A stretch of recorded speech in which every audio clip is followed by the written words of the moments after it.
Good day, BA 29 students. Welcome to another discussion on strategic management and total quality management in tourism and hospitality industry. So let's begin with this thought-provoking question.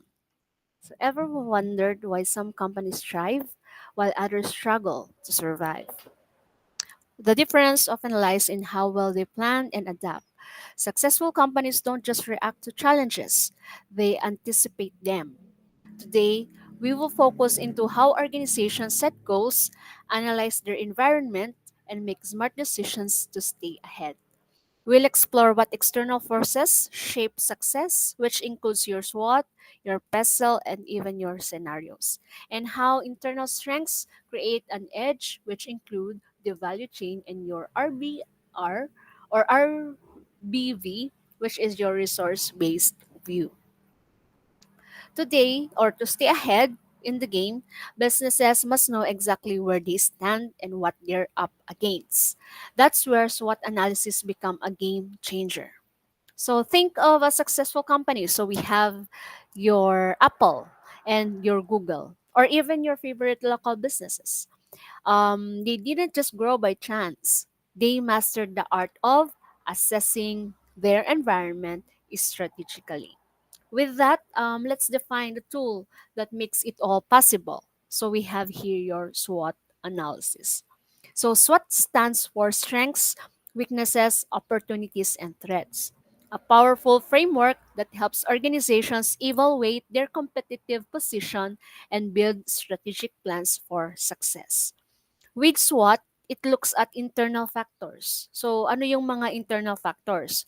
This includes your strength and your weaknesses. Your strength and weaknesses in it will help you determine what a company does well and where it can improve. With SWOT also, it examines your external factors. Again, your external factors includes your opportunities and threats.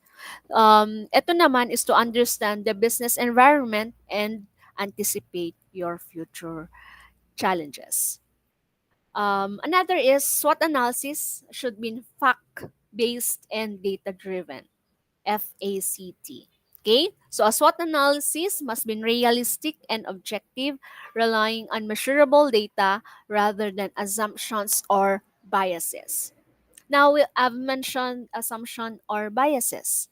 SWOT analysis should also, or should be, or organizations should avoid bias and preconceived beliefs.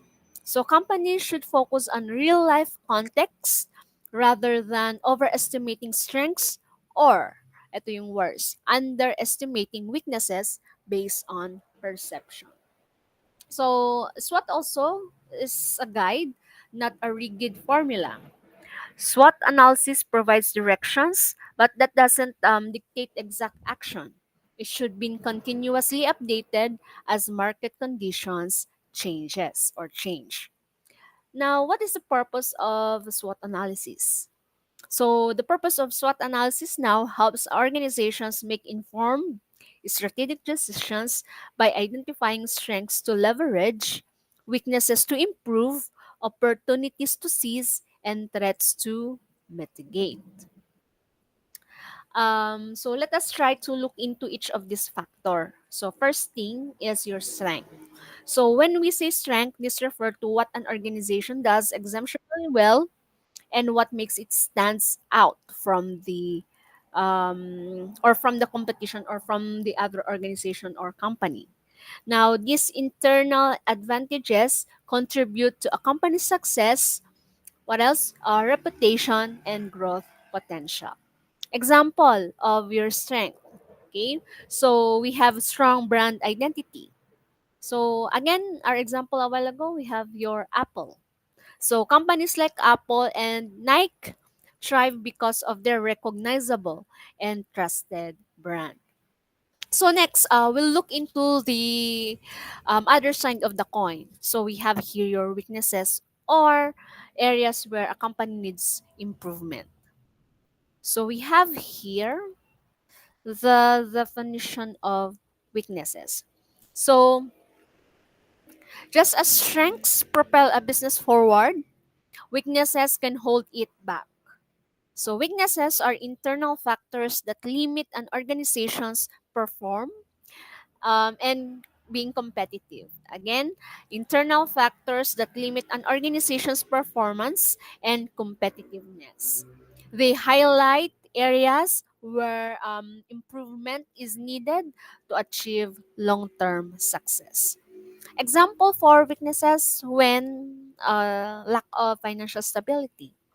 When we say lack of financial stability, meron tayong mataas na utang or high debt or inconsistent cash flow, or which relates to, of course, slow growth.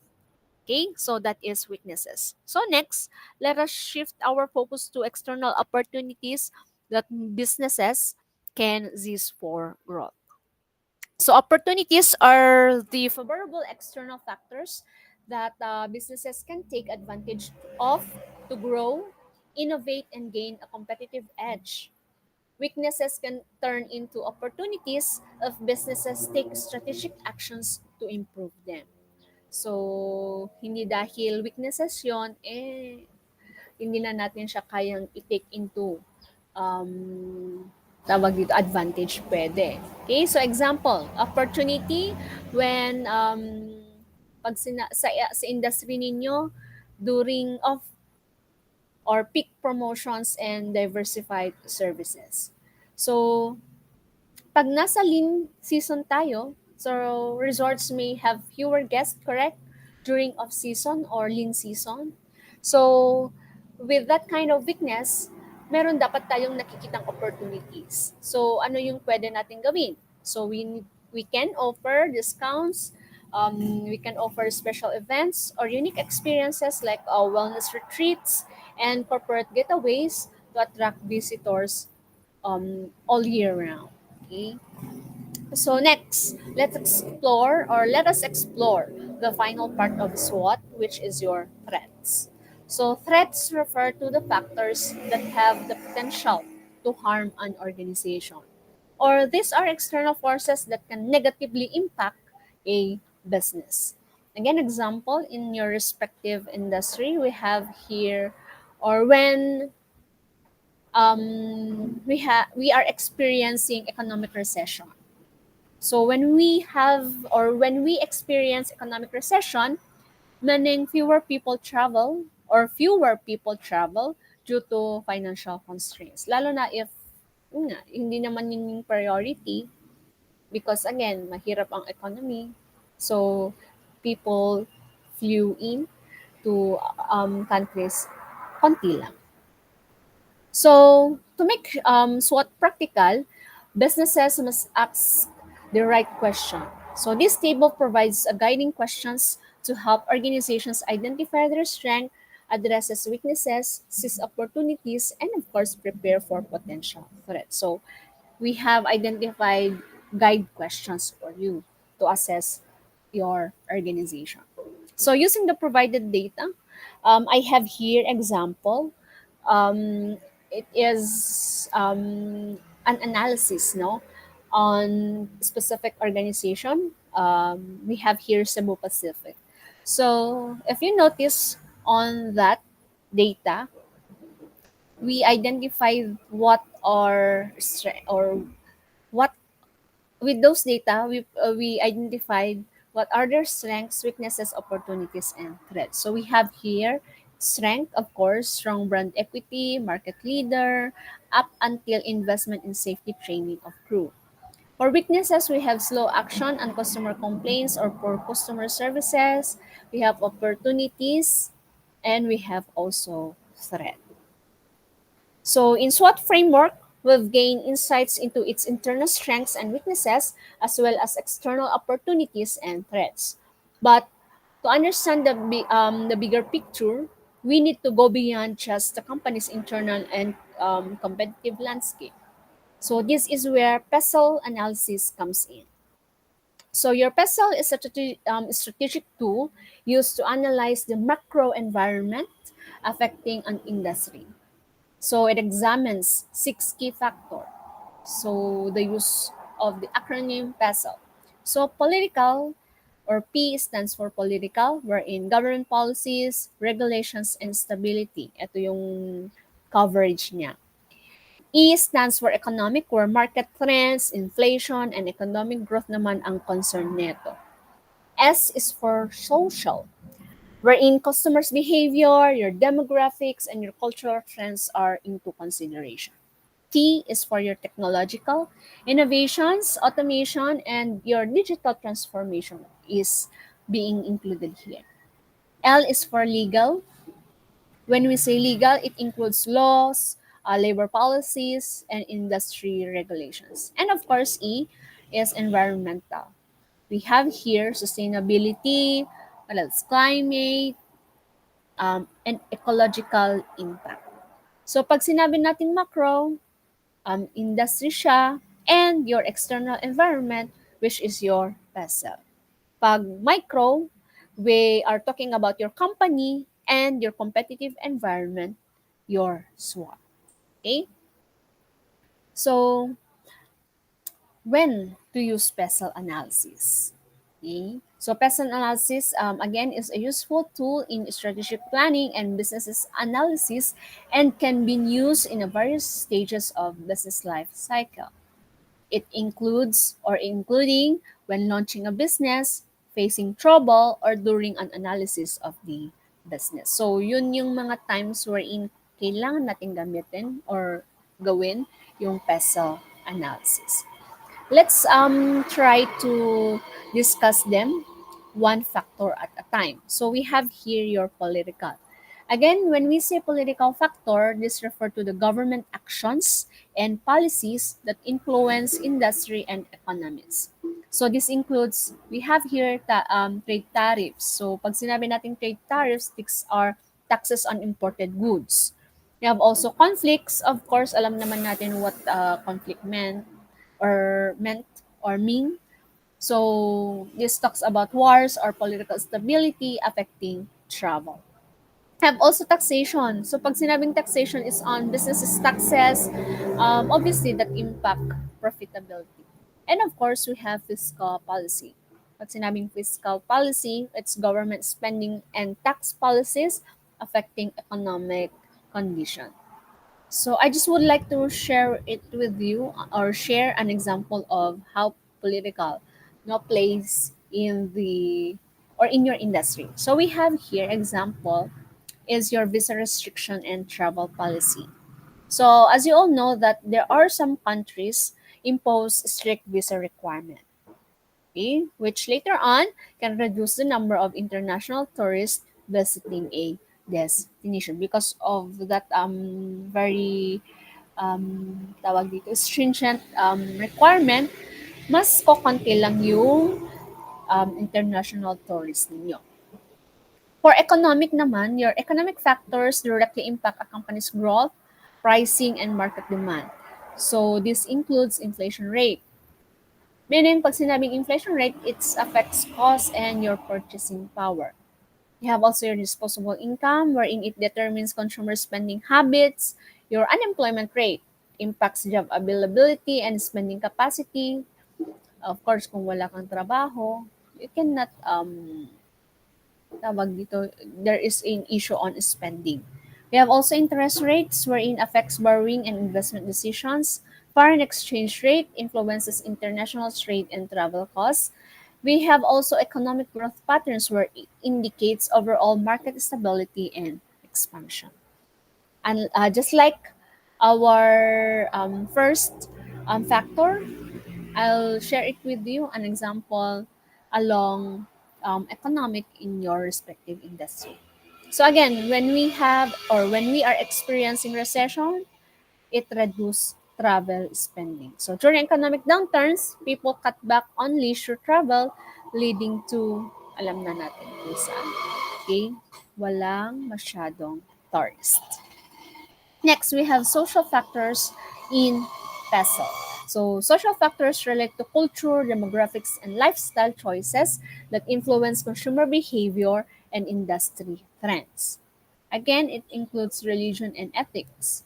Religion and ethics influence consumer value and purchasing decision. Demographics such as your age, gender, and population trends affecting demand. It is so included on social is your opinions and attitudes, where public perception of brands and industries. We have brand preferences, loyalty toward specific products or services. We have also your consumer buying patterns, where seasonal trends and spending behaviors are being observed. And of course, we have your media and education, where it influences awareness and expectations of products. Example of this particular factor is when there is a rise of economic tourism, wherein more travelers prefer sustainable and economic friendly hotels due to, of course, growing environmental awareness. Another factor we have your technological, which impacts businesses' operations, market trends, and your consumer behavior through innovation and digital advancement. In this particular factor, we have automation. Of course, automation means machines replace manual labor for efficiency. We have patents, wherein organization or businesses meron silang exclusive rights, protect innovations and ensure market advantage. We have also communication, wherein internet and mobile tech enhances business interactions. We have your research and development or R&D, wherein it drives product innovations and competitiveness. Another, we have technological development where continuous advancement create opportunities. Licensing, it gives companies grant rights to use their tech for revenue. We have your information technology wherein software and data system improve business operation. And of course, technological awareness being staying updated on trends, ensuring adaptability and growth. So we have here example of your technological as factor along peso. So we have here online booking and mobile apps, where hotels now and airlines use digital platforms and mobile apps for seamless reservations, wherein it improves customer convenience and of course accessibility.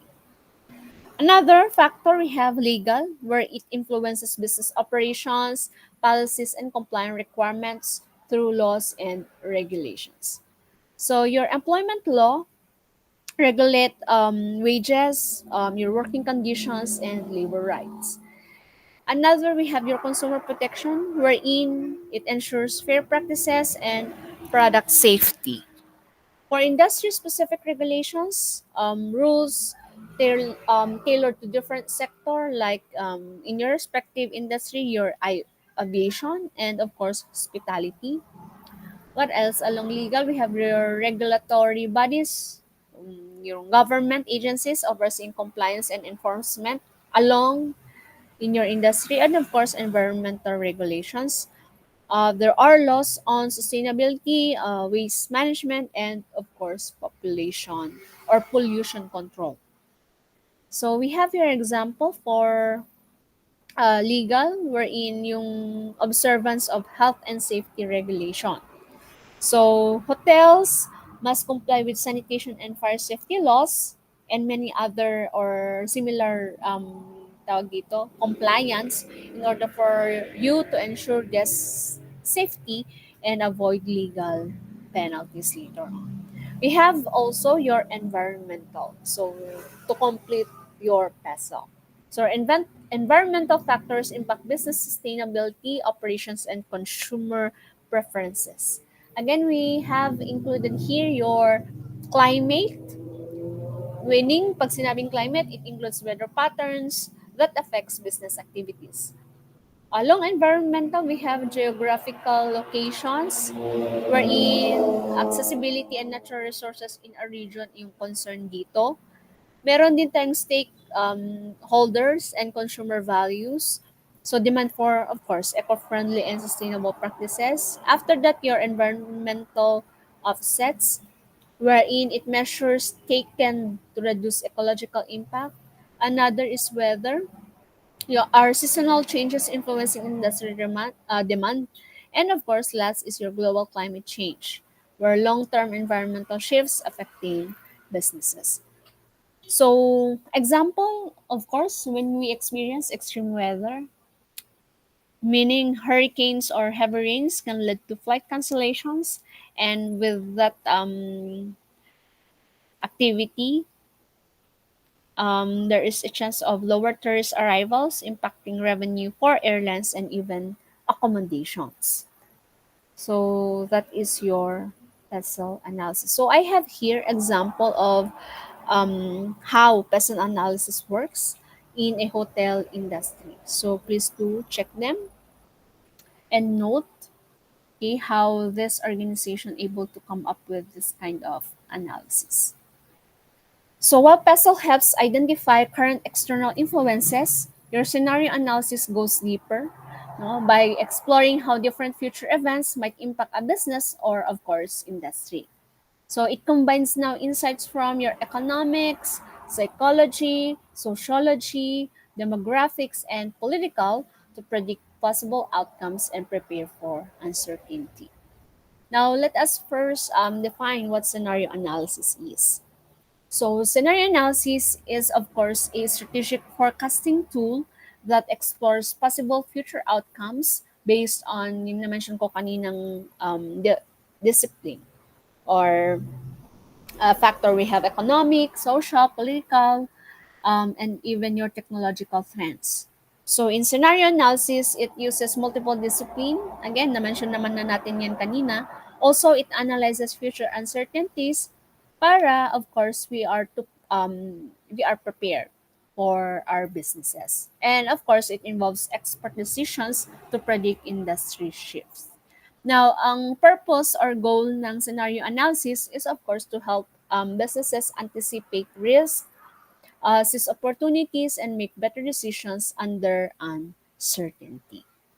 So, we assume that Robinsons conduct scenario analysis even before wala pa yung SM, or even before there is any concrete plan for another more mall like your SM. So, bakit? Bakit kinonsider ng Robinson dapat itong scenario analysis? So, of course, we need to anticipate, or that mentioned mall should anticipate competition. Okay, so even without an official plan, businesses trends now suggest that another mall may enter because yun nga, as nag-grow naman tayo, okay, as nag-grow naman yung province natin, so it is expected that time to time, of course, merong ibang business or organizations na, you know, going to put up businesses here in Ilocos. So also exploring possible scenarios. So we have here two. Okay. So Robinsons can analyze different future situation like ano yung scenario one. So SM enters the market. So it will lead now to how will it affect Robinson's sales and even your foot traffic. Another scenario na tinitingnan natin is when if walang um, mall na maipapatay, or no new mall arise, what strategies now can Robinsons implement to maintain dominance? Mga ganong scenario. So, in scenario analysis, we are looking into early preparation. By forecasting potential threats and opportunities, Robinsons should or can develop customer loyalty programs. What else? Store expansions, or kung hindi man, pwedeng partnership in order for them to stay competitive before a rival mall enters. So let us observe later on pag nag-operate na yung SM, how does yung effect nitong mall na to for Robinson. In short, scenario analysis allows businesses to prepare for possible future before they happen. So it involves the projection of future possible events. So let us proceed with different types of scenarios. So what are the types of scenarios? We have here evolution. Pag sinabing evolution, gradual change, where trends continues as expected, leading to a predictable outcome. Is kas lang the example ti tatay. A small town slowly grows, leading to increased demand for other retail stores, SM, or any other similar businesses over time. Another types of scenario analysis is your revolution. The revolution is sudden, meaning disruptive change, of course, that reshapes the industry. Example, we have a new competitor like the SM. So, unexpectedly enters the market, forcing Robinsons to adapt quickly. Okay? Tingnan natin as we go along kung mag-open na talaga yung SM. We have also cycles. So, pag sinabing cycle, if you notice, a wheel. So, a repeating pattern siya where periods of growth alternate with decline. Taas, baba. Okay? So, example, the tourism industry experiences booms and slowdowns depending on your global trends and economic conditions. Another, infinite expansion. So, pag sinabing infinite expansion, it's continuous rapid growth fueled by innovation and demand. So, example, the rise of online travel booking platforms like your Airbnb, if you are familiar with, wherein it transformed the hospitality industry. Another, Lone Ranger. So pag sinabing Lone Ranger, a single key player or innovation overcomes challenges and drives major change.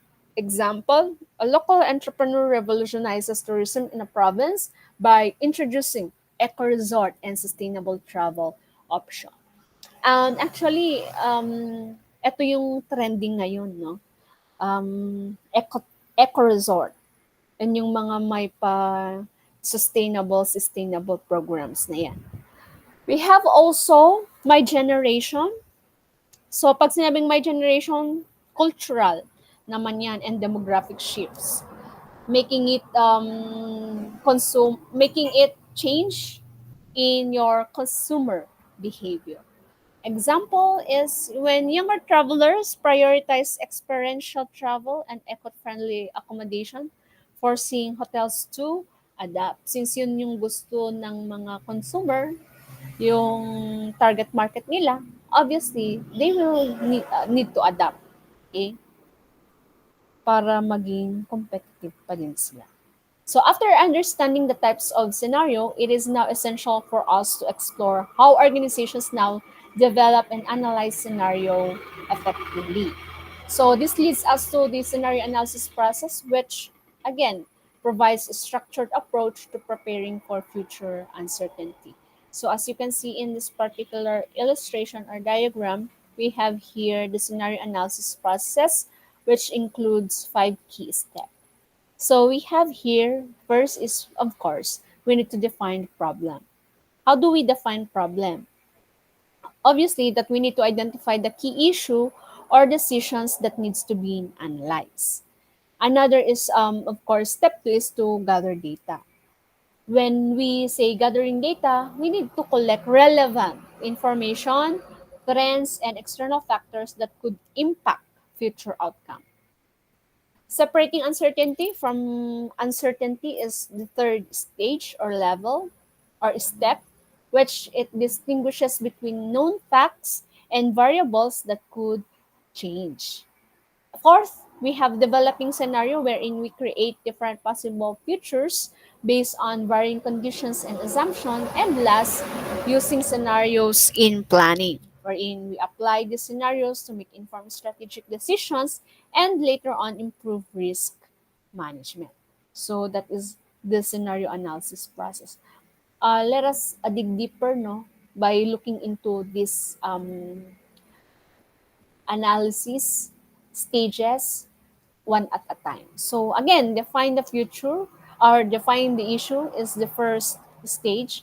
We need to identify the decision to make and its time frame. So defining the problem meaning identify the key issues or decisions that need to be analyzed. Example nito is how will a new competitor affect our business? Ganun. We have also again your gathering data. So gather data, identifies key trends and uncertainties using your puzzle analysis. Example, we have market growth, your consumer demand, and of course, competitor plan. Third, we have your separate certainties from uncertainties. Again, distinguish between the fact and variables that could change, yung na-mention natin kanina. Additionally, recognize predictable trends and uncertainty or uncertain factors. Avoid biases. So example, so travel demand is certain because you know your peak season and lean season. So government policies now or government tax policies are uncertain. Or your develop scenarios where create best and worst case scenarios for uncertainties. Example, scenario 1, a competitor enters increased competition, or a scenario 2, no competitor but consumer preferences shift. So which one? Of course, number 5 is using scenarios in planning. Again, apply these scenarios to make informed strategic decisions and improve risk management, just like what I've mentioned a while ago. Or apply insights to prepare for risk and, of course, opportunities. Example, of course, improve marketing, build consumer loyalty, or expand services. So, understanding how to use scenario analysis helps organizations anticipate and adapt to potential future challenges. One critical area where scenario analysis is applied is your environmental sustainability. Now, your businesses must proactively create strategies that, of course, align with environmental trends and your challenges. So, this brings us to ito, yung nasa screen. We're in creating the environmentally aware organization. So, how do we illustrate this? So, this image that being presenting it to you on the screen illustrates the key components that helps organizations become environmentally aware and make informed strategic decisions based on environmental factors, which includes the following. One is environmental scanning, two, environmental monitoring, three, competitive intelligence, and that leads to forecasts. So the diagram shows how organizations collect and analyze and of course use environmental data to forecast future trends and make informed sustainable decisions. Yun, kaya nag-lead yung arrow nila in or yung nag-lead yung arrow into forecast. It emphasizes the importance of integrating environmental awareness into strategic planning for long-term success. So the first component is your environmental scanning. So the use of surveys and external environment to predict and detect changes early. It alerts organizations to trends before they become obvious to competitor. Next, we have environmental monitoring. So it tracks environmental trends, events, and activities over time. It helps businesses understand market evolution and, of course, adjust accordingly. And of course, we have competitive intelligence. So, competitive intelligence collects and analyzes data on competitors to assess strengths and weaknesses, which makes help businesses define their industry positions and stay competitive. Next, we have your environmental forecasting. Yun yung outcome. Okay? So, uses insights from scanning, monitoring, and competitive intelligence to create a plausible future projections about market trends, industry shifts, and competitive landscape.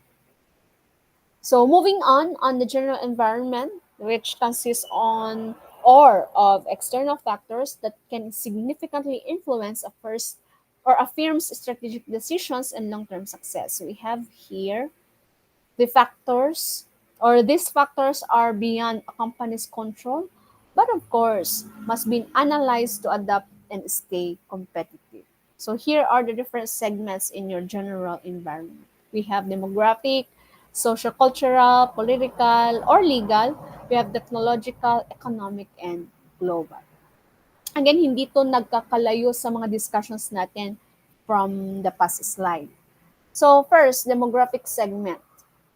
So demographic segment, it includes population characteristics like age, income, and of course, location that influences travel demand. For this particular segment, an example is when there is an increase in millennial and Gen Z travelers, wherein it boosts demand for budget-friendly and experience-based travel options like hotels and adventure tourism. Since Gen Z sila, um, millennials, they preferred to, no, try experience-based travel option. Next, you have your social-cultural segment. Cultural values and lifestyle trends shape travel behaviors. Example, the rise of ecotourism and sustainable travel leads hotels to adopt green practices and eco-friendly accommodation. Another segment is your political or legal, wherein government policies and regulations affect tourism operation. Example nito, again, na-mention ko naman na kanina, or when there is strict visa policies, and ano pa yung mga issue usually, you have your travel restriction that can reduce, of course, international or even local tourist arrivals, and that later on impact airlines and hotels. We have also technological segment where tech innovations is improve customer experiences and operational efficiency. Ito yung target ng technological segment. Example is when mobile apps for hotel check-ins and AR-powered chatbots or chatbots enhance guest experiences and streamline services. We have also economic segment where factors affect tourism spending and travel demand. What is the example dito is, or during economic downturns, people cut back on luxury travel, ensuring demand for budgeted airlines and low-cost accommodation. And of course, last segment is your global. Pag sinabing global, meaning international trends and global events impact tourism. Example, yung COVID-19. What happened during COVID-19 in relation to your industry? So there were travel restrictions, correct? Where these travel restrictions significantly reduced global tourism, forcing airlines and hotels to adapt with safety protocols and flexible booking policies. So, after analyzing the general environment, firms must conduct an internal analysis to assess their own strengths and weaknesses. So, there are two common frameworks for this area, which includes your value chain analysis and, of course, your RBV, your resource based view. Your VCA examines primary and support activities to identify areas where the firm can create value and gain competitive advantage, while your RBV focuses on firm's resources and capabilities to determine its strategic advantage using criteria like your valuable, rare, inimitable, inimitable, or and/or organized. So we have here your value chain analysis. So value chain analysis is a framework for understanding the activities that a business or organization undertakes to create value for its customer. It can use to identify areas where organizations can improve its operations and of course increase its competitiveness. Now, value creating activities are those activities that improve the guest experience and create competitive advantage for the hotel kasi na-mention na value creating. Na. So for example, providing exceptional customer service, offering high quality food and beverage services, and providing convenient technology services that can considered a value creating. So let's move with value chain analysis. So, in value chain analysis, meron tayong two categories. We have primary and support. So, primary activities refer to the physical creation of the product or services, its sales, and transfer to the buyer and its service after sale, including inbound logistic operation, outbound logistics, marketing, and sales and services. Or these are the sets of activities that are directly involved in creation and delivering of the product or services. Now, each of these primary activities adds value to the product or services and contributes to the company's competitive advantage. So, to better illustrate how primary activities contribute to the organization's value creation, the following diagram presents a structured breakdown of the value chain model, which categorizes the key activities involved in delivering product or services, along with the support activities that enhances operational efficiency. So the image presents here illustrates the value chain model. So this framework developed by Michael Porter to analyze how businesses create value. So, the model divides business opportunities or activities into yung sinabi ko kanina dalawa, we have your primary and your support activities, which together contribute to the competitive advantage and overall business success. Now, we have here your primary activities, which is located on the top section. Now, yung mga primary activities are directly involved in the production, marketing, delivery, and after-sales service of a product. Now, they create value by transforming inputs into outputs and ensure customer satisfactions. So we have here inbound logistics. Your inbound logistics activities related to receiving, storing, and managing raw materials or inventory from supply.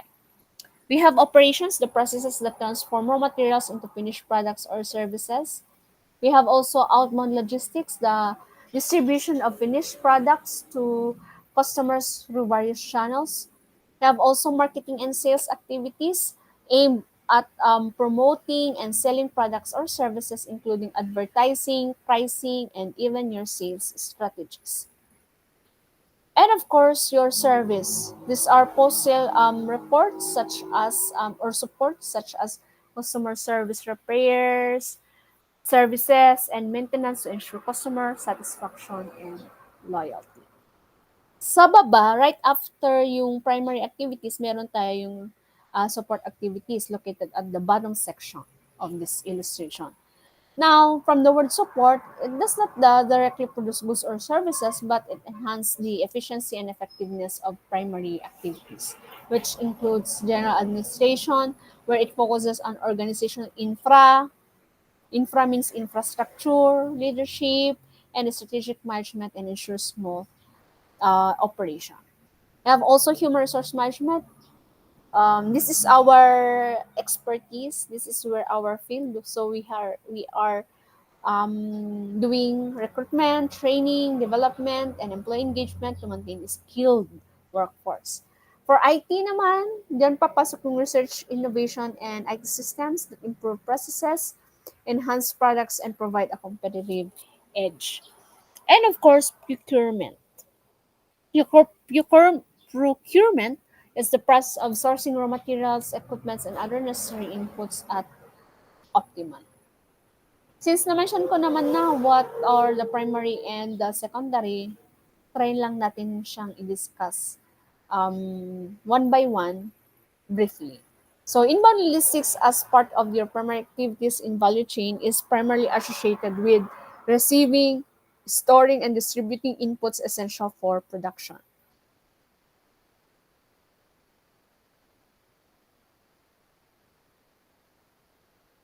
Now, the key functions under inbound logistics includes material handling, warehousing, inventory control, vehicle scheduling, and managing return or supply.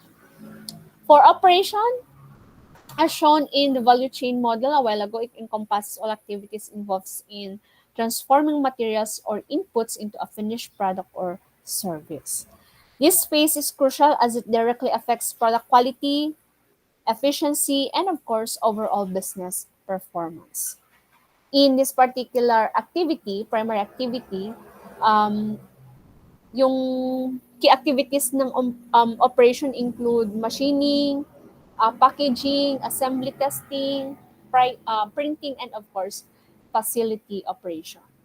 These processes ensures that inputs received through inbound logistics are converted into a market-ready output that meet quality standards and customer expectation. Now, efficient operation contribute to cost reduction, faster production times, and of course, improve product reliability. So organizations often focus on processes or process optimization, automation, and quality control techniques to enhance this stage and gain competitive advantage in your industry.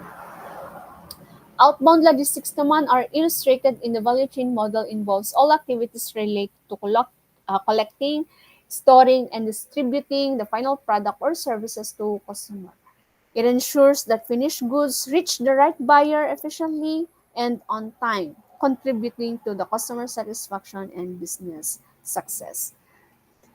Similar with the two um, discussion, meron din key activities ang outbound logistics. So we have here, it includes finished goods, warehousing, material handling, delivery vehicle operations, order processing, and scheduling. So these processes helps manage inventory, optimize transport routes, and coordinate delivery schedules to ensure timely fulfillment of customer orders. So a well-organized outbound logistics systems reduce lead times, minimize storage costs, and enhances the overall efficiency of the supply chain. So companies often leverage technologies such as warehouse management systems, real-time tracking to streamline logistics operations and maintain competitive edge. We have also here your marketing and sales as presented in the value chain model where it involves activities designed to attract customer and drive purchases of products or services. These activities ensure that the right target market is reached, persuaded and converted into buyers, and ultimately generating revenue for the organization.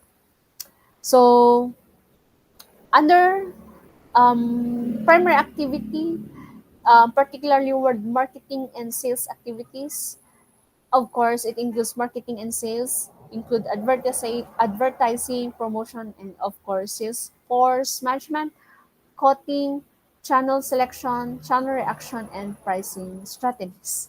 These functions help create awareness, position the product in the market, and influence customer purchasing decision. So a well-executed marketing and sales strategy enhances brand visibility, build customer trust, and foster long-term relationship.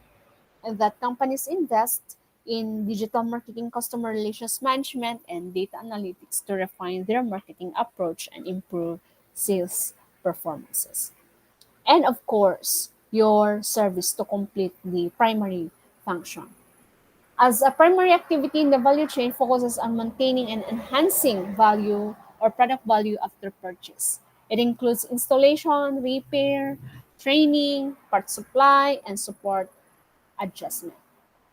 Now, these activities ensure customer satisfaction and long-term product reliability, affecting service strengthens brand loyalty and improves the overall customer experience. So, to understand how organizations create a sustainable competitive advantage, we analyze both primary and support activities in the value chain. While primary activities directly contribute to delivering products and services, support activities enhance efficiency and effectiveness across all changes. Pag sinabing support activities, it provides essential infrastructure and resources that either add value on their own or on their own or enhance primary activities, which includes procurement, technology development, human resources management, and general administration. By improving these areas, organizations can optimize generations, reduce costs, and create a stronger foundation for long-term success. In your support activity, you have procurement, where refer to the function of purchasing input used in your firm's value chain rather than input themselves. These include raw materials, supplies, consumable, and assets such as machinery, laboratory equipment, and equipment, office equipment, and buildings. So, effective procurement strategies help reduce costs and ensure supply chain reliability and enhance overall business performance. And also technological development, wherein it focuses on creating and applying new technologies to improve the firm's operation. It includes research, process improvements, innovation, IT advancement, and enhanced efficiency, product quality, and competitiveness. Of course, human resource management, which involves recruiting, hiring, training, and development and compensating employees. It supports both primary and support activities by ensuring the organization has skilled and motivated workforce contributing to overall efficiency and success. And of course, your general administration. Pag sinabing general, it includes management, planning, finance, accounting, legal, and government affairs. We have quality management and information systems. These activities provide overall direction, coordination, and support, ensuring their efficiency in terms of the operation of both primary and support activities in the organization. So let us illustrate the value chain analysis of McDonald's. So we have here inbound logistics. We have the peak suppliers from farmers and raw materials providers delivering essential ingredients like potatoes and beef patties. Now, the transportation of these materials to McDonald's processing or storage facilitates is part of inbound logistics. All in operation, it shows the McDonald's supply chain logistics, including distribution centers and deliver trucks, and that these operations ensure that raw materials are processed, stored, and transported effic- efficiently in different outlets. So, yan. Advertisement and promotion in image presenting into you in this slide highlight McDonald's marketing strategies and that the in-store sales process, including customers ordering food, represents the sales function. We have also this particular image shows McDonald's employees providing customer service. So the McDonald's reward program in that particular source that I took in this also represents customer retention strategies, enhancing service and post-sale engagement. Yeah, yeah. Come here at McDonald's, HRM. So McDonald's continuously invests in technology to enhance efficiency, improve customer experience, and streamline operations. So we have here your self-ordering kiosk, wherein this digital kiosk allow customers to order and pay without waiting in the line, reducing overtime and improve efficiency. So yan na yung trend ngayon along fast food chain. And of course, online ordering via McDonald's Messenger. So digital platforms enable customers to place orders through messaging apps, offering flexible options like delivery and store in-store pickup. Yan, procurement. So, next is your integrating customer into the value chain.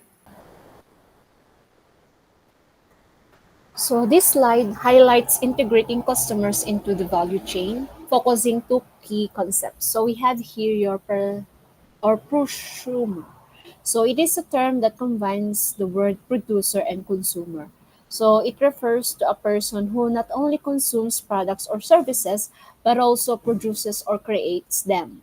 So, in other words, a prosumer is someone who both consumes and produces. So, for example, a hotel might ask customers for input on a design for a new room, or a restaurant might invite customers to a tasting session to help create a new menu. We have also, yung isang term is yung crowdsourcing. Now, your crowdsourcing, this involves gathering insights, ideas, and even feedback from a large number of customers and stakeholders to enhance innovation and decision making. Now, let us again use the McDonald's. So, McDonald's, for instance, leverages crowdsourcing to introduce new menu items, improving their services and refine marketing strategy. Now, by adopting these approaches, company can create a customer-centric value chain that, of course, fosters engagement, loyalty, and competitive advantage. So let us explore the perils of crowdsourcing, outlining this or these areas of concern. So as you can see on the slide, we are looking into three. So we have here strong brand reputation, which means that engaging the public in decision making can sometimes lead to unexpected or controversial outcomes, which may affect brand image. We have also too many initiatives. So when managing multiple customer driven ideas, it can overwhelm the company, making it difficult to implement or prioritize the best suggestion. And for the third peril, we have your high demand uncertainty, meaning crowdsourcing may generate high expectations on or for new products or services, but demand might be unpredictable, leading to yon supply chain or financial risk. Now, by acknowledging this risk, companies can now develop strategies to mitigate your potential drawbacks while still leveraging the power of crowdsourcing for innovation and customer engagement. Now, while crowdsourcing fosters innovation and engagement, businesses must manage its risk for efficiency. Now, shifting focus, the value chain in tourism and hospitality industry emphasizes seamless service delivery, guest experience, and operational excellence to drive customer satisfaction and business success. So going back, no, beyond optimizing the value chain, firms must leverage their unique resources to sustain a competitive advantage. Now, this led to the source or resource-based view or yung sinatawag natin na RBV of the firm.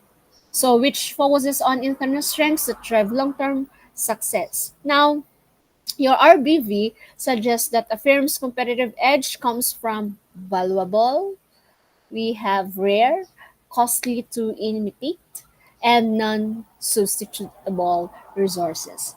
Now, this highlights, we have here your internal analysis, wherein it examines a firm's unique capabilities and strength. May nakikita din kayo diyang external analysis, wherein it assesses the industry conditions and competitive factors. Now, the resource-based view highlights that a firm's competitive advantage depends on its unique resources. Now, these resources can be classified into tangible and intangible assets, with tangible resources being the most identifiable and measurable. Intangible resources also are organizations' assets that are easily identifiable and measurable, just like what I mentioned a while ago, which includes ano yung mga measurable or identifiable um, asset. We have again physical, we have financial resources, we have organizational resources, we have technological resources. Now, for physical, of course, alam na natin na it includes your building, equipment, machinery, and even the land. Ni financial, we have your cash, investments, your credit lines, and even additional revenue streams.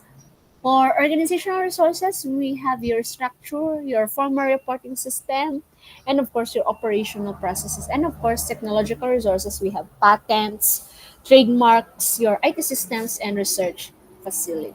So let us try to look at them. So your tangible resources, again, they are physical and measurable.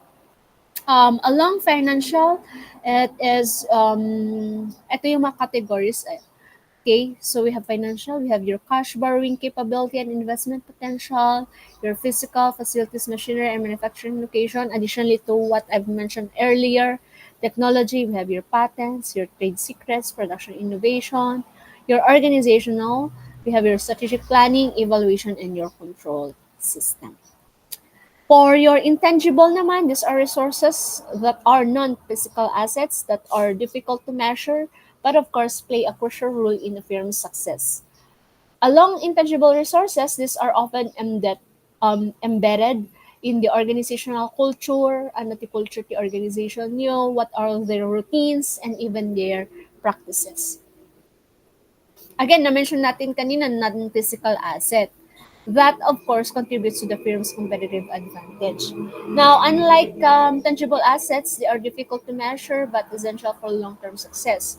This categories them into or categorizes them into three. We have human resources, innovation resources, and of course your reputation. If you notice here sa human resources, it includes your employee expertise, your managerial skills, trust, and of course, firm-specific practices that enhances productivity and innovation. In another category is your innovative resources. Again, it talks about technical and scientific skill. What else? Along innovation, capabilities that drive research and development. And of course, your reputation resources. So, ano yung brand image ninyo? Ano yung customer trust? And of course, your supplier relationship, which strengthen your market position and even business partnership. Okay, so here, we are looking into your organizational capabilities. If we define organizational capabilities, we are referring to the skills, competencies, and processes in a firm used to transform inputs into outputs effectively. Now, these capabilities allows a business to combine its tangible and intangible resources to achieve strategic goals and maintaining a competitive advantage. In organizational capabilities, we are looking into four. We have outstanding customer service, meaning the ability that we are able to provide excellent and even support, ensuring satisfaction and brand loyalty. We have also excellent product development capabilities, wherein the firm's capability or capacity to innovate and create high quality products that, of course, meet market demands. Yung innovativeness of product and services also, the ability to continuously improve and of course introduce new offerings that differentiate from the other firm, and of course ability to hire, motivate, and retain human capital, meaning your effectiveness in terms of talent management, that you're being able to ensure that of course the company attracts and retains skilled employees, and of course to sustain your growth as an organization. Moving on, we have here your four attributes for sustainable competitive advantage. Yung na-mention ko kanina na valuable, rare, difficult to imitate, and non-substitutable. Now, for valuable, again, it helps the firm seize opportunities and counter threat. For rare, not widely available to competitor. For difficult to imitate, of course, hard for rivals to copy or replicate in general or lahat-lahat. And of course, non-substitutable, no equivalent alternatives exist. Now, this framework help assess a firm's resources and capabilities to determine if they provide a lasting competitive edge. So you can use this framework. Okay, so again, yung valuable na mention naman na natin kanina. The question you should ask is eto. So does the resources help the firm exploit opportunities and counter threats? If it improves efficiency or effectiveness, then it's valuable. Pag rare, is the resources unique and not widely available? Rarity can come from one, of course, physical uniqueness, meaning one of a kind asset. Yung next is path dependency, built over time through experience, casual ambiguity, competitors can't understand or replicate it, or your social complexity rooted in culture, reputation, or relationship. And of course, difficult to imitate, can competitors easily copy or acquire? If not, it gives the firm an edge. And of course, difficult to substitute. Are there no equivalent alternatives? So, meaning, if replacing it is tough, kung mahirap mo siyang i-replace, then the advantage is more sustainable. So, your VRIO framework, as you can see on the slide, again, it's a strategic tool that helps firm assess whether their resources can provide a lasting competitive edge. So, ang illustration or the way we evaluate this is ganito lang. So, the VRIO analysis or evaluates resources based on four criteria. Again, your V is valuable. So, again, does the resources or does the resource help the firm exploit opportunities or neutralize threat? If no, sa baba, then it's competitive disadvantage. If yes, you will proceed with the next step. So ano yung next step? is R, is rare. So tanungin mo na naman, is the resources uncommon among competitor? If no, sa baba, then competitive parity or walang advantage din. Pa din. If yes, you again move to the next step, which is to emit inimitable. So again, you need to ask the question. So is the resource difficult for competitors to copy or replicate? If no, then temporary competitive advantage. If yes, move to the next step, which is your organize. Is the firm structured to fully utilize the resources? If no, it's unused competitive advantage. If yes, sustainable or sustain, you are able to sustain competitive advantage. So that is how VRIO works. Okay? So yan. Next, moving on, building on the resource-based view, your RBV and VRIO framework, we now explore how firms generate and distribute profits based on their resources. Now, eto naman is we are looking into the extent to which employees and managers can claim a higher share of profits they help create depends on several factors. So, as you can see in the slide, it highlights four key factors that, of course, influence the distribution of a firm's profits. So we have here employee bargaining power. So when we say employee bargaining power, if employees have unique skills or expertise, they can demand higher compensation. Lalo na if you are the only one na meron ganitong skill or dito talaga yung expertise mo. Okay, so you can demand for higher salary, and other benefits and privileges na gusto mo. We have also sa tabi niya is your employee replacement cost. So the harder it is to replace an employee, the more bargaining power they have. Okay? So no narigat da ka nga i-replacean kasi again yung skills mo, yung competitive capabilities mo, yung expertise mo, walang mahanap sa na pareho kayo, then it's difficult for them to replace. Of course, we have employee exit cost.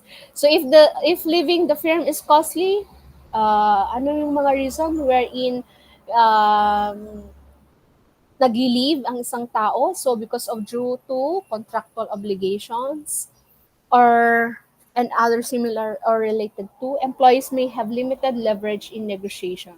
No contractual lang yung status mo. Okay? And of course, managers' bargaining power. So manager with strategic influence over the company's successes can negotiate for a larger share of the firm's profit. So for example, because of your output, because of your project initiatives, you've been able to come up with successful project, nakapag-close ka ng investment, uh, project, then of course, yan, meaning you have a influence of the company's success, then you have the power to bargain. Okay, you can demand. So after understanding how profits are generated and distributed with a firm, it is essential to assess how well a firm is performing. So evaluating the peer performance ensures long-term success and of course sustainability. So this leads us to two key approaches for measuring business performance. We have here your financial ratio analysis and the balance scorecard. Now, your financial ratio analysis uses financial data from balance sheet, income statement, and even your market valuation to assess a firm's financial health. It helps compare performance over time and against competitors. On the other hand, we have here your balance scorecard, wherein it goes beyond financial metrics in order for you to consider a broader range of stakeholders, including employees, customers, and owners, ensuring long-term sustainability. So, dun muna tayo or dito muna tayo sa financial ratio. Since financial ratio analysis is a key method for evaluating firm performance, na-mention natin kanina, so it is important to understand its different types.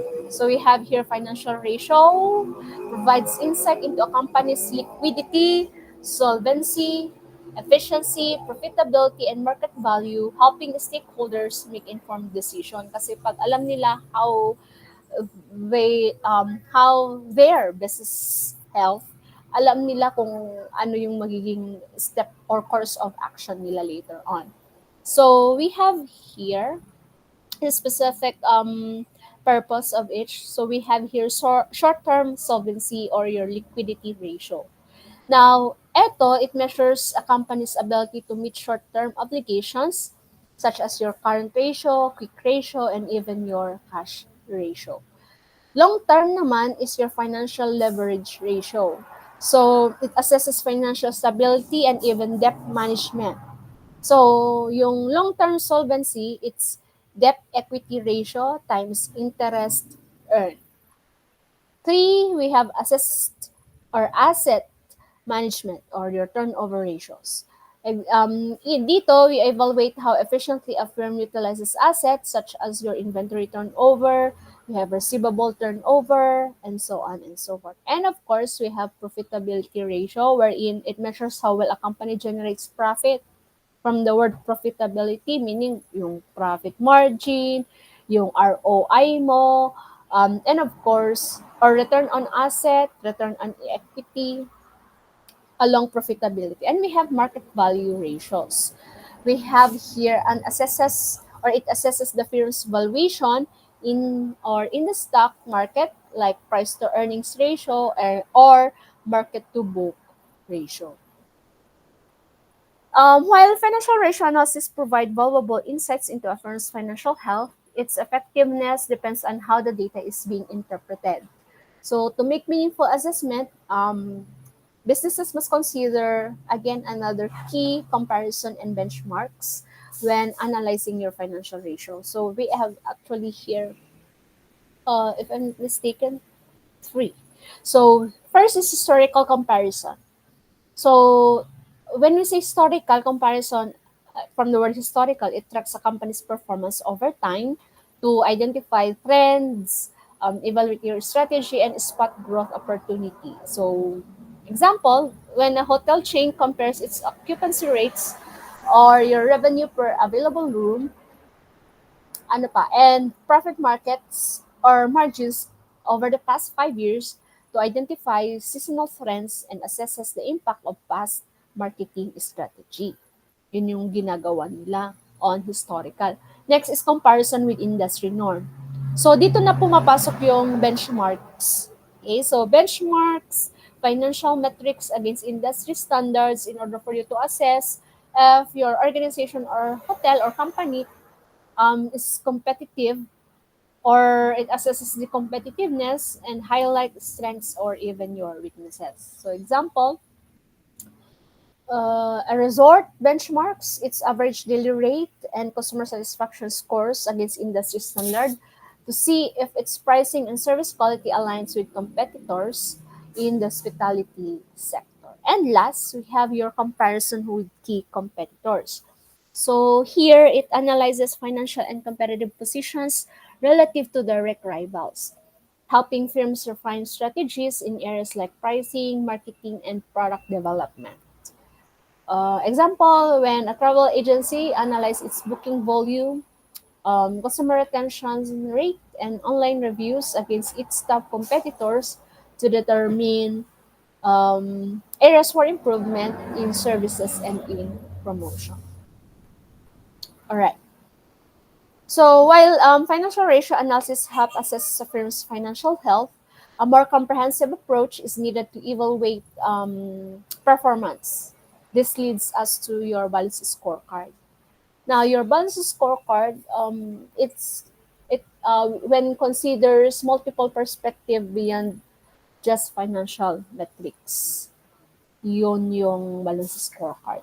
So the balance scorecard is a strategic performance measurement tool that evaluates a firm's success across four perspectives.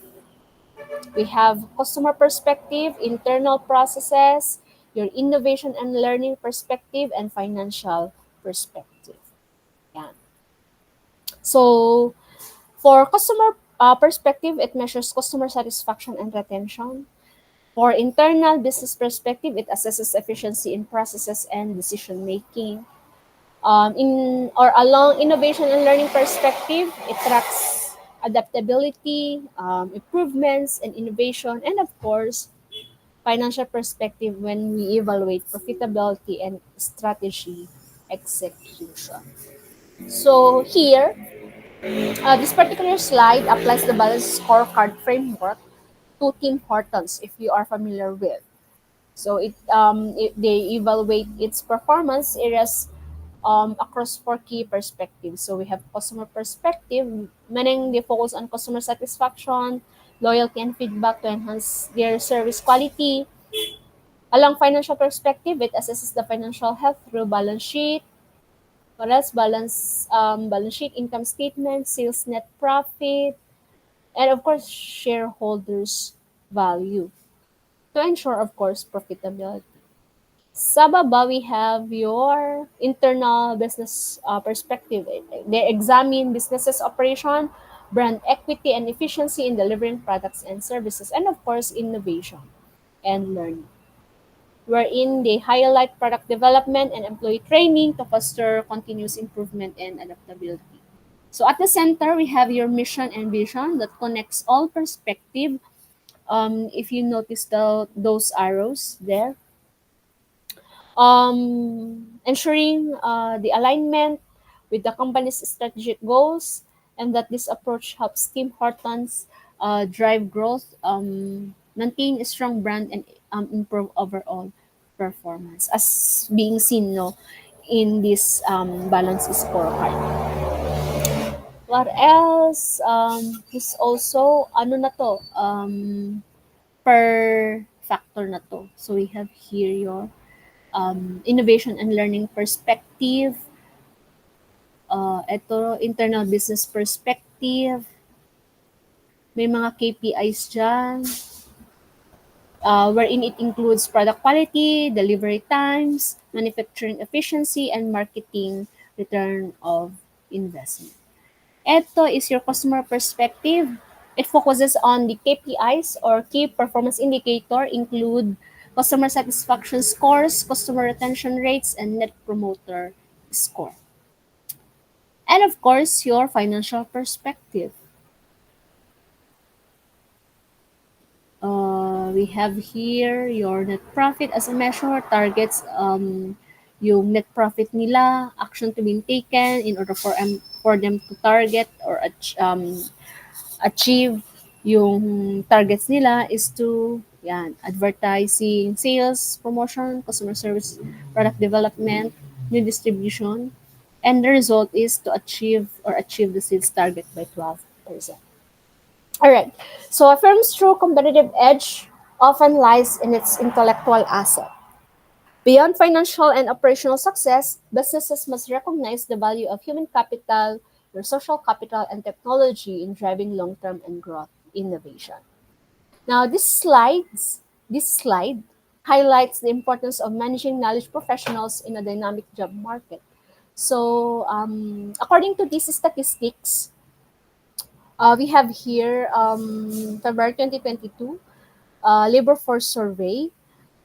We have also which shows the labor force participation rate, which is 63.8%. Meaning, if we are to interpret that, there is a slight increase indicating more people entering in the workforce.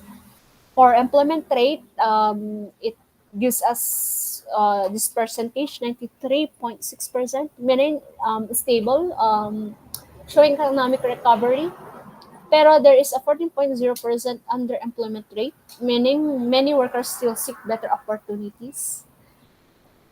Ito pa, 6.4% unemployment rate, meaning declining, suggesting job market improvement.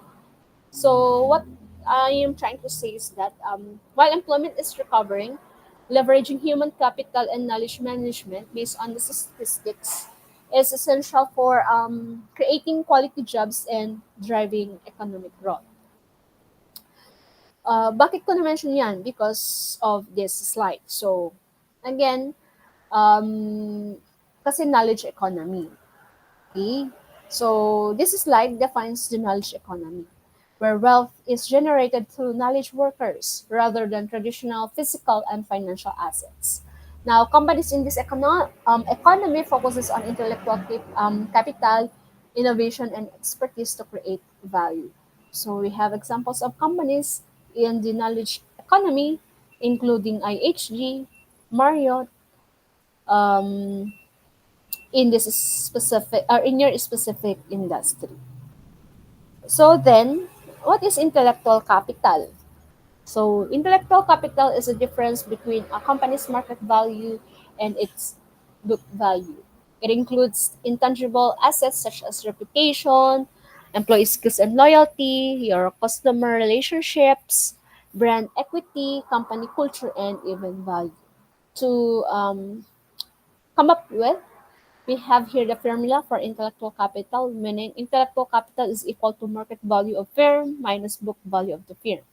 Now, this highlights that a company's true worth is not just in its tangible assets only, but also in its people and of course innovation and their relationship. Yun yun. Now, moving on with this slide, this highlights how companies create value by leveraging human capital and knowledge management in a knowledge intensive economy. Okay, so it focuses on four key components. One is human capital, wherein the skills, expertise, and creativity of employees that drive innovation and productivity. We have also social capital, the network of relationship and collaboration that enhances knowledge sharing and teamwork. Of course, explicit knowledge, it is documented structured information. So ano yung mga yon? We have manuals, databases, what else? Reports. Cloud abuse can be easily shared and being transferred. And tacit knowledge. So your personal experiences, including your intuition and skills that are difficult to document but crucial for decision making and expertise. So let us try to look into that. Again, human capital, the skills, knowledge, and experiences. Your social capital is the networks and relationship. Your explicit knowledge is the documented and codified information. And tacit is your personal experiences, intuition, and expertise. Yun. These are, again, your essential elements of intellectual capital. Again, so this slide highlights human capital as the core of intellectual capital, wherein it emphasizes three interdependent activities that organizations must manage effectively. So again, we have attracting human capital. Pag, when we talk about attracting, meaning recruiting and hiring talented individuals who bring value or, or brings valuable skills and expertise to the organization. What else? Developing human capital, meaning how do we develop? We provide training. What else? Mentorship, and of course, career growth opportunities to enhance employee capabilities. And of course, retaining human capital. You attract, you develop, and you retain. Creating a supportive support environment that encourages employee engagement, satisfaction, and long-term commitment. Yan. So the foundation of intellectual capital, the first step is to process is to attract human capital. Yeah. So the foundation of intellectual capital begins with attracting and selecting the right talent. Yung first thing that we need to consider, and that organizations must ensure they bring individuals who not only have the necessary skills but also align with the company's values and culture. Importante yan. This leads to the principle of hire for attitude, train for skill, where businesses prioritize general knowledge, experiences, social skills, values, and attitudes over specific technical expertise. So, by doing so, companies can develop employees' skills while ensuring they fit well within the organizational culture. Yeah. So, second is, or so next is, yeah. Some recruiting approaches and networking we have here, you're attracting millennials.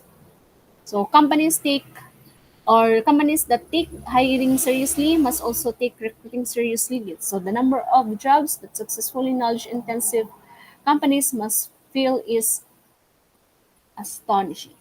So we have here the best practices for attracting millennials and keep them engaged. One is don't fudge the sales pitch, meaning or means to be honest and transparent when presenting information about a product or service to a potential customer.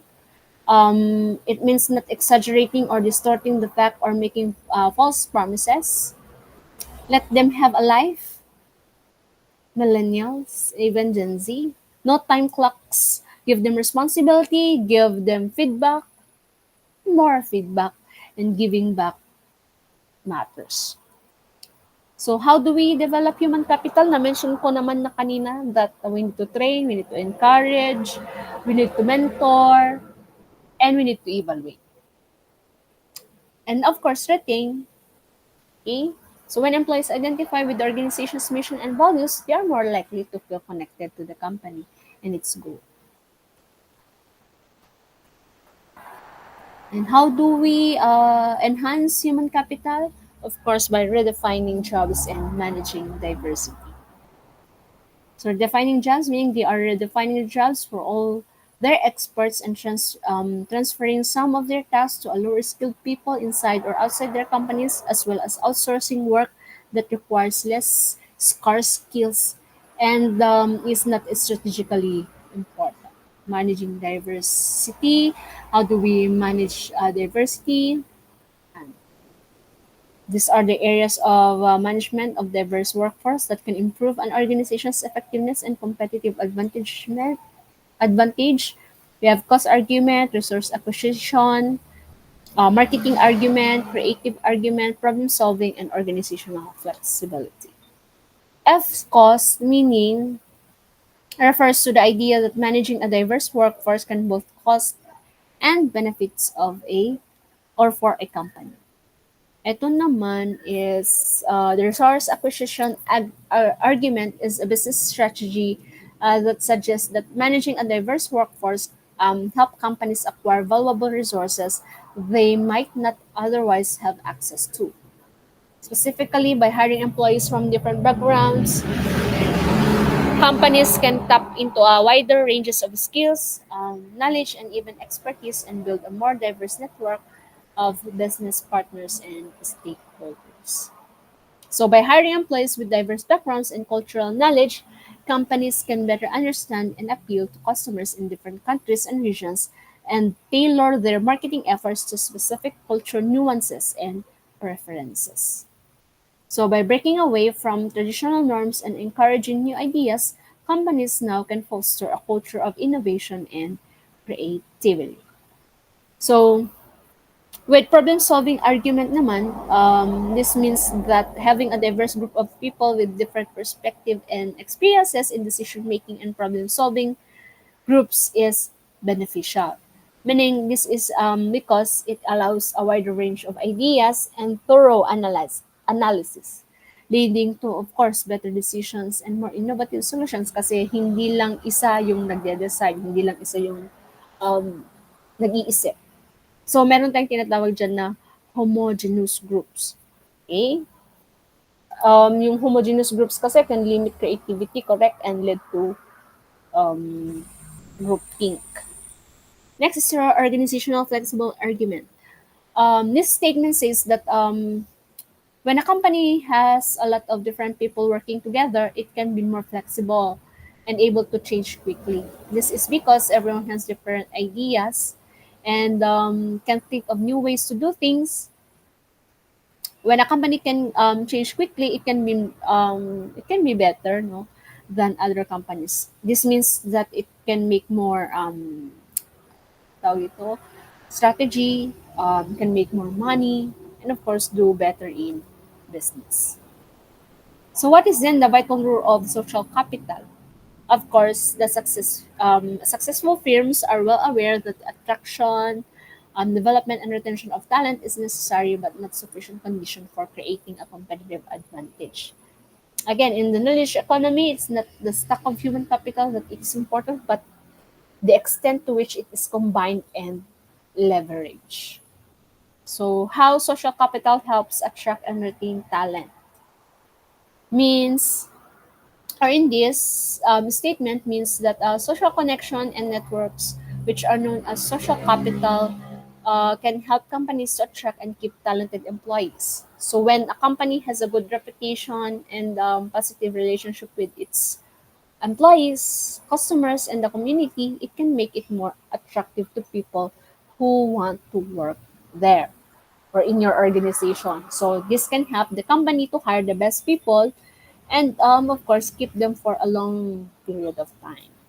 So when employees are happy and feel valued, they are more likely to stay with the company and work harder. Okay, hindi lang sila mag-stay longer in the organization. They even work harder, which can benefit the company's success. So we have here also your social network implications for knowledge management and career successes. So this only emphasizes the importance of effective leadership and of course the use of social networks to address the challenges faced by managers in today's rapidly changing business environment. So your social networks. Your social network analysis is a tool that help us understand how people interact with each other. So we have social network analysis. If we are to describe it and illustrate it, it's like making a map of how people talk to each other in a tawag dito, in a hotel. By looking at this map, we can see which people are good at sharing information or helping others, and which groups of people work well together, and this helps the organization itself run better and make guests happy. So another we have closure. Is in a social network means that everyone in the group knows and interacts with each other. Meaning, or this means that there are no outsiders or isolated member who are not connected to anyone else in the group. So a high degree of closure in a social network can lead to stronger relationships and more effective communication among group members. Bridging relationship naman refers to a connection between people who may not be similar to each other but are still able to communicate effectively. This is different from your closure na na-mention ko kanina. Iiba yung perspective ng closure, which means that it assumes that everyone in the group is similar to each other. But in reality, group members can have different positions within the group or organization, and yun, bridging relationship can help connect this diverse perspective. What else? Your social technology to leverage human capital and knowledge. We have using network to share information. We have electronic teams. So, and technology now enables professionals to work as part of electronic or virtual teams to enhance the speed and effectiveness with specific products are developed. Along these, we have your electronic teams, wherein it is a team of individuals that completes tasks primarily through email communication. Naulit? Ay, sorry, naulit yung slide na to. And of course, these are some of the issues to consider in creating value through human capital, social capital, and technology. So na kapag na ano na yan, na separate na yan. Social capital and technology. So along this along this discussion also is how we protect the intellectual asset of an organization, meaning your intellectual property and dynamic capability. So here, we have looked into intellectual property rights, and these are intangible property owned by a firm in the form of patents, copyright, trademarks, or trade secrets. So what are the difference between these four? So obviously, pag sinabing copyrights, they are legal term used to describe the right that creators have over the literary and artistic works. Ano yung mga literary or artistic works, which includes copyright from books, music, paintings, sculpture, films, and many other more. For patent, compared to copyright, ni patent is an exclusive right granted for an invention. Okay? This is offers new technical solutions to a problem, a new way of doing something, ano pa ba? Product or processes that provides information in general, so on and so forth. So to get a patent, technical information about innovation must be disclosed to the public in a patent application. We have also trademark.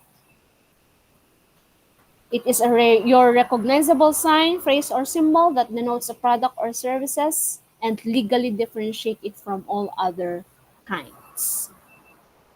And of course, dynamic capabilities. So, a firm's intellectual asset, including human capital or your employees' skills, social and leadership capital, wherein your social and leader capital is your relationship and influence, and technology are key to success. So, to protect them, companies use contract, what else? Retention strategies, cybersecurity, and IP rights like patents to stay competitive.